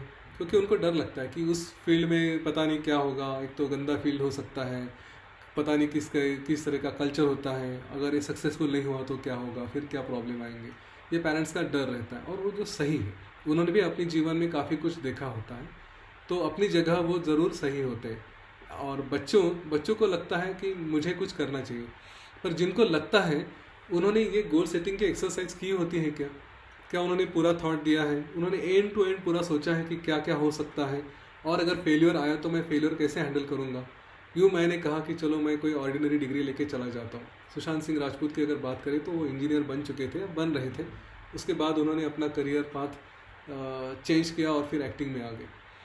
तो हमारी उसके लिए जो भी हम करना चाहते हैं, वो कमिटमेंट कितनी है। मैं अगर किसी चीज़ में वहाँ पे जाके फेल हुआ, तो मेरे पास फॉल बैक मैकेनिज्म क्या है, इसका सोचा है क्या उस बच्चे ने। ये सारा जब end to end road map अगर गाइडेड तरीके से हो सकता है, तो फिर वो बच्चा और पेरेंट्स दोनों मिला के एक साथ बैठ के गोल डिसाइड कर सकते हैं। किसी भी गोल में कोई कमी नहीं है। हमने अच्छे एक्टर्स भी देखे, बुरे एक्टर्स भी देखे हैं, अच्छे इंजीनियर्स, बुरे इंजीनियर, सब तरह की सब चीज़ें देखी होती हैं। तो जो फियर होता है, जॉब लॉस का फियर आजकल कई जगह है। आप इंजीनियर हो तो भी ले ऑफ होते ही रहते, वो भी हो सकता है। आप एक्टर हो सकता है आपको कंटिन्यूस अच्छा करियर मिले। आजकल तो वेब सीरीज़ भी बहुत आ रही है, बहुत अच्छे अच्छे उसमें ऑप्शंस मिल जाते हैं। तो पैसा तो हर जगह मिल रहा है, और ऐसी भी जगह है कि सब कुछ किया, टॉप पे गए, लेकिन फिर भी पैसा नहीं मिल रहा है ना। ये दोनों चीज़ें होती हैं। हमें लाइफ को हैंडल करना आना चाहिए, अपने पैरों पे खड़े होने की वो ताकत रहनी चाहिए कि, और फॉल बैक मैकेनिज्म के लिए अपने आप को मिनिमम क्वालिफिकेशन तक लेके आना चाहिए कि ये अगर नहीं वर्क हुआ मेरे साथ, तो मैं कुछ और कैसे कर सकता हूँ, क्या कर सकता हूँ, उसके लिए अपने आप को तैयार करना चाहिए। एक बार ये हो गया तो फिर आप लाइफ में कुछ भी निर्णय ले लीजिए, कोई प्रॉब्लम नहीं। बड़े ध्येय के लिए ज़्यादा बड़े ऑब्स्टेकल आते हैं, तो इसके लिए शारीरिक और मानसिक स्तर पर करने के लिए ज़्यादा क्या करना ज़रूरी है। हाँ, यही है ज्ञान हम जो पढ़ रहे हैं ताना जी, ये हमें देखना है। आगे जाके मैं डेफिनेटली अगले सेशंस में कुछ बात करूँगा। आज मैंने थोड़ा सा कहा था कि मानसिक स्तर पे हमें स्ट्रांग रहना बहुत ज़रूरी है। ध्यान जैसे एक है, मेडिटेशन की बात की थी, सुदर्शन क्रिया है, ये चीज़ें हमें ज़रूर रहती, और ज्ञान रहेगा तो ज्ञान के टच में रहना चाहिए। तो ये ज़रूरी है कि हम अपने जीवन में ध्यान और प्राणायाम और ज्ञान, इन चीज़ों को रखें, तो सक्सेस तो आते ही रहेगा। जैसे मैंने स्पिरिचुअल लोगों की बात की थी, श्री राम जी और श्री कृष्ण, इनके जीवन में ये सारी चीज़ें थी, तभी वो अपने श्रेष्ठतम ऊंचाइयों तक पहुंच सके थे। What is the role of technology in students life? बहुत ज़रूरी है। टेक्नोलॉजी को अगर सही तरीके से इस्तेमाल कर सकते हैं तो अपने लिए वेपन है, अपनी हेल्प है। लेकिन अगर उसका गलत इस्तेमाल करने लगे, हाँ, या टेक्नोलॉजी हमें इस्तेमाल करने लगी, तो फिर गए। देखिए, फेसबुक अगर आप देखते हैं तो फेसबुक का मैकेनिज्म क्या है कि उस पर आपका कंट्रोल नहीं, वो आप स्क्रॉल करते जाइए, एक के बाद एक मैसेजेस या जो भी आप पोस्ट्स हैं, वो पोस्ट आते रहेंगे, तो आपको फेसबुक ड्राइव करता है। व्हाट्सएप अगर देख रहे हैं आप, एक के बाद आपके पास ज़्यादा नहीं रहता, तो अगर फ्रेंड सर्कल कम है, ग्रुप्स कम है, तो थोड़ी देर बाद व्हाट्सएप ख़त्म हो जाता है। उसका साइकोलॉजिकल इफेक्ट क्या होता है वो सब रिसर्च की बात है, वो मैं बताऊंगा ज़रूर। पर जहाँ तक हो सके इनका उपयोग हमारे लिए करना चाहिए, ना कि उन्होंने हमारा उपयोग करना चाहिए, इस बात का ध्यान रहे। पर टेक्नोलॉजी सहवी होना ज़रूरी है, क्योंकि अगर आप आगे जाके कुछ करना चाहते हैं तो ये टेक्नोलॉजी का यूज़ अपने आप के लिए ज़रूर कर सकें, उसका ध्यान रहे। हाँ, यूट्यूब में मैं डेफिनेटली शेयर करूँगा। सुदर्शन क्रिया का अभी ऑनलाइन सेशंस होते हैं। आर्ट ऑफ लिविंग का प्रोग्राम है 2 घंटे 4 दिन, ऐसा वो प्रोग्राम होता है। एक बार एक कोर्स कर लिया और एक ग्रुप बन जाता है। अभी कई जगह ऑनलाइन फॉलोअप्स भी होते हैं, तो डेली आप उन लोगों के साथ जुड़ जाएं तो आपको उनके साथ सुदर्शन क्रिया और व्यायाम और उसके साथ प्राणायाम, ध्यान, सब कुछ वो एक साथ हो जाता है। उसके लिए भी कोई कॉस्ट नहीं है और अच्छा ग्रुप भी बन जाता है, एक अच्छी फैमिली मिल जाती है। सुदर्शन क्रिया यूज़फुल ड्यूरिंग कोविड टाइम बहुत यूज़फुल रही है। अगर टच वुड, लेकिन जब ये कोविड का चल रहा था, पूरा लॉकडाउन था, मैं पुलिस के साथ काम कर रहा था। पुलिस के मैंने मेडिटेशंस लिए, रास्ते पे जाके ट्रैफिक मैनेज किया। ये जो लेबर माइग्रेशन था, एक जगह में खड़ा रहा, आजू बाजू में 400 लेबर्स, उनका सारा फॉर्म ऑनलाइन भरने का टेक्निक उनको सिखाया, स्मार्टफोन पे सब कुछ किया। तो बहुत ज़्यादा एक्सपोजर हुआ। यहाँ तक एक्सपोजर हुआ कि स्लम्स में जाके उनको बता रहे थे कि आपको एम्बुलेंस लेने के लिए आएगी या फिर आपको ये करना है वो करना है। तो आदमी सामने आके बोलता है इस तरह से 2 फुट पे आके कि भाई मैं भी कोविड पॉजिटिव हूँ, मेरे लिए एम्बुलेंस कब आएगी। हाँ, आप सोचिए कि इतना सामने आके भी हम लोग इसको आसानी से झेल लेते हैं। तो ये कॉन्फिडेंस था कि मैं डेली क्रिया कर रहा हूँ और उसका मुझे बहुत फ़ायदा हो रहा था। तो सुदर्शन क्रिया कोविड में बहुत अपनी इम्यूनिटी इतनी बढ़ा दी थी कि काफ़ी प्रॉब्लम्स आसानी से हैंडल कर लेते हैं हम लोग। मनीषा जी, अगर आपका बेटा 18 साल के ऊपर है तो उसको सुदर्शन क्रिया के कोर्स में एनरोल किया जा सकता है। अगर छोटा है तो उसके लिए दूसरा कोर्स है, आप मुझे बता दीजिए। मैं समझ सकता हूँ कि शायद किसी के पास पैसे थोड़े कम हो या कुछ हो, लेकिन ये इन्वेस्टमेंट अपने लाइफ में होती है। आर्ट ऑफ लिविंग के कोर्स के बारे में मैं कभी अलग से बात करूँगा, पर एक चीज़ ज़रूर कहूँगा कि कुछ इन्वेस्टमेंट हमें हमारे हेल्थ में, हमारे कल्चर में, अपने मन में ज़रूर करनी चाहिए। वरना तो ये होता है कि अगर ये नहीं रहा तो डॉक्टर के पास कंपलसरी जाना पड़ता है, साइकेट्रिस्ट के पास जाना पड़ता है। और मेरी बात मानेंगे तो अपने बच्चों में बचपन से ही ये इन्वेस्टमेंट ज़रूर करिए। वो इसलिए कहूँगा कि जो उनके ऊपर कंटिन्यूस बम्बार्डिंग होता है ना, 3 इडियट जैसी मूवी रही और कुछ भी रहे, टीवी पे क्या देखते हैं, कुछ सीरियल आती हैं तो हर चीज़ के लिए उनके पास नोटिस तो लिख देते हैं, नीचे सूचना लिख देते हैं, धूम्रपान हानिकारक है, शराब हानिकारक है। लेकिन बच्चा जो कल्चर ले रहा है, पार्टी करना है, कुछ सेलिब्रेशन करना है, शराब पियो, कुछ गम हो गया, दुख हो गया, शराब पियो, बीवी छोड़ के गई, शराब पियो, बीवी मिल गई, शराब पियो, गर्लफ्रेंड छोड़ के गई, शराब पियो, गर्लफ्रेंड मिल गई, शराब पियो। हर चीज़ के लिए शराब, सिगरेट, इस तरह के सॉल्यूशंस दिए गए हैं। तो हमारे बच्चों को हमें अगर यह राह कोई पक्की नहीं है, इस राह पे तो आदमी पूरा ज़मीन में गड़ जाने वाला है। तो अगर उनको अल्टरनेटिव दिखाने हैं तो दूसरे इंप्रेशंस भी करने पड़ेंगे। इसलिए स्पिरिचुअल कल्चर उनके जीवन में बचपन से लेके आइए। अभी ऐसे कल्चर लेने के लिए, ऐसे संस्कार देने के लिए काफ़ी अच्छे ऑर्गेनाइजेशंस हैं। RSS बहुत अच्छी है, उनमें आप जोड़ सकते हैं। लड़कियों के लिए भी राष्ट्र सेविका समिति है, उसमें आप जोड़ सकते हैं। तो वहाँ पे तो एक अच्छा कल्चर बनता ही है। लेकिन स्पिरिचुअलिटी अपने आप में ध्यान करने के लिए, मेडिटेशन करने के लिए भी आर्ट ऑफ लिविंग जैसी संस्था है, उनके साथ भी जोड़िए, ताकि वो अपने साथ, अकेले के साथ भी रहना सीखे कि जब कुछ नहीं है साथ में, मैं अकेला हूँ लेकिन फिर भी अपने साथ एंजॉय कर सकता हूँ। एक बार ये चीज़ मिल गई जीवन में और ये यहाँ पे जो ज्ञान मिलते जाता है, तो फिर चाहे कितनी भी मुसीबतें आए, ये बच्चे कभी ढलेंगे नहीं, झेल जाएगा। बोल देंगे आपको कि नहीं, ये प्रॉब्लम आया है लेकिन अभी फेस करेंगे, वील मूव टुगेदर, हम एक साथ इसको पार कर जाएंगे। तो ये इन्वेस्टमेंट अपने आप में होना बहुत ज़रूरी है, इसको करिए ज़रूर। थोड़ा बहुत खर्चा लगता है पर इट इज़ वर्थ इट, क्योंकि 2000 रुपये जैसे मैंने कोर्स की फ़ी कही, पर आप योगा के क्लासेस कहीं करने जाएंगे तो महीने के 600, 700, 800 रुपये तो लग ही जाते हैं। अब जैसे कि मैंने सुना है अगर एवरीडे करेंगे तो 1200 रुपये, 2000 तक जाते हैं।